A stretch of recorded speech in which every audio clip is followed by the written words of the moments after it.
Tiens, salut vous! Ça faisait un bail que j'avais pas fait de vidéo. Je crois même que la dernière vidéo que j'ai faite, hormis le de la Dracania, je parlais de ce qui allait pas sur le jeu. Et elle a été pas mal relayée et bien reçue à mon grand étonnement. Depuis ça, il s'est passé presque un an et le jeu a évolué. Et je voulais voir avec vous ce qui a changé durant cette petite année. Les bonnes choses, comme les moins bonnes. Eh ouais, que voulez-vous? J'ai remis le nez dans BDO il y a moins de 2 semaines, et je suis pas à l'abri de dire de la merde sur quelques sujets. Donc s'il y a un Jean-Christophe qui s'agace sur son clavier en commentaire, je suis désolé d'avance pour toi.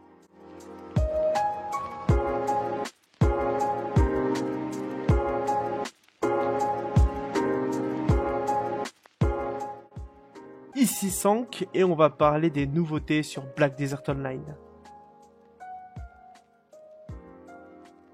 Alors ça, franchement, c'est cool. Avoir une instance pendant un peu plus d'1 heure pour soi, sur certains spots du jeu, c'est franchement une bonne idée.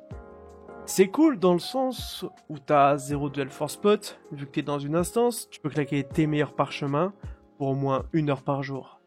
Quand tu lances l'instance, il n'y a pas de chargement de 10 minutes, ça se fait bien, c'est super fluide.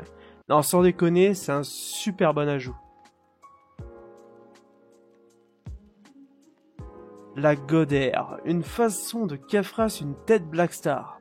En soi c'est pas mal, t'as une tête Blackstar et gratuitement tu peux la passer en Godair. Tu peux l'enchanter jusqu'au pen, donc c'est pris jusqu'à pen si je dis pas de la merde, et une fois qu'elle est en pen, t'as des stats équivalentes à la Blackstar en pen. Ça fait une progression pour les gens qui n'ont pas les RNG, qui n'ont pas pu passer la pen Blackstar, c'est vraiment pas mal. En revanche, il y a un prix à payer pour avoir ça, c'est plus dur d'avoir une pen Godair qu'une pen Blackstar, vu qu'il y a tous les enchantements entre les deux. Donc en vrai c'est un prix à payer mais c'est pas mal, ça fait avoir une petite progression, tranquille, c'est cool. Non j'aime bien. Une mage sur la story, c'est bien. Bon après je pense que 99% des joueurs de vidéo s'en branlent littéralement la queue. Donc je vais pas m'éterniser là-dessus. Si au moins ils arrivent à être raccords sur leur propre histoire c'est bien pour les 1% des joueurs qui lisent.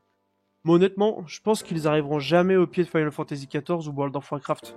Black Desert Online c'est vraiment pas fait pour avoir du lore.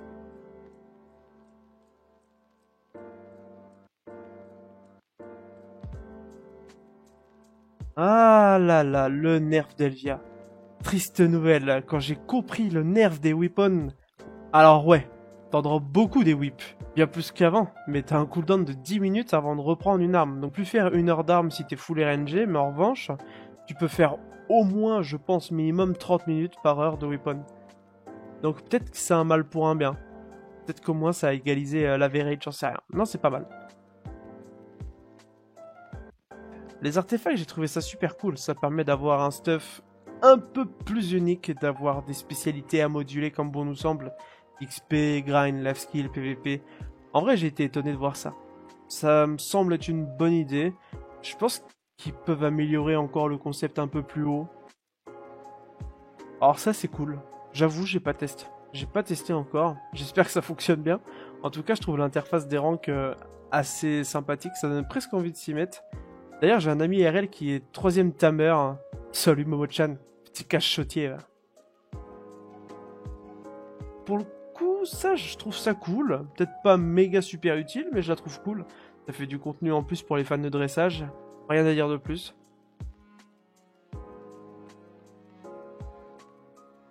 La nouvelle classe, on va pas se mentir, elle est canon. J'aime beaucoup le design, les sorts sont cool. Personnellement, de base, je joue toujours les classes à lance sur les MMO. Mais il y a un truc qui me chiffonne quand même sur cette classe, la Dracania. Après, c'est pas juste la Dracania, c'est toutes les nouvelles classes. J'ai l'impression que Pearl Abyss ne crée que des classes qui soit se jouent Succession, soit Full Awakening. Sur les anciennes classes, il faut beaucoup switch entre les deux pour faire des combos. Il n'y a pas de secret, t'es obligé de passer de pré-wake à wake pour faire ton combo, pour tuer un mec. Après peut-être que je me plante, hein. J'ai testé que très vite fait les nouvelles classes, c'est qu'un avis perso de mon expérience de jeu. Sinon la zone enneigée c'est cool. Perso j'adore la neige, la zone est magnifique et bien bossée, ça c'est digne de Black Desert Online.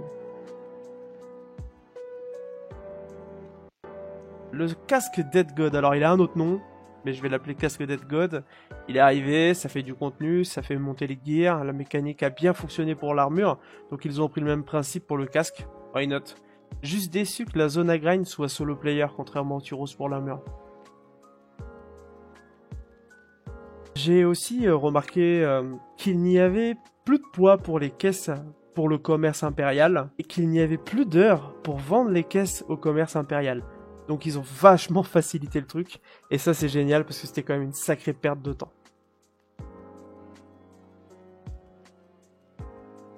Comme vous l'avez remarqué, cette vidéo est très rapide. J'ai pas craché sur le jeu, je trouve que le contenu apporté récemment est assez intéressant.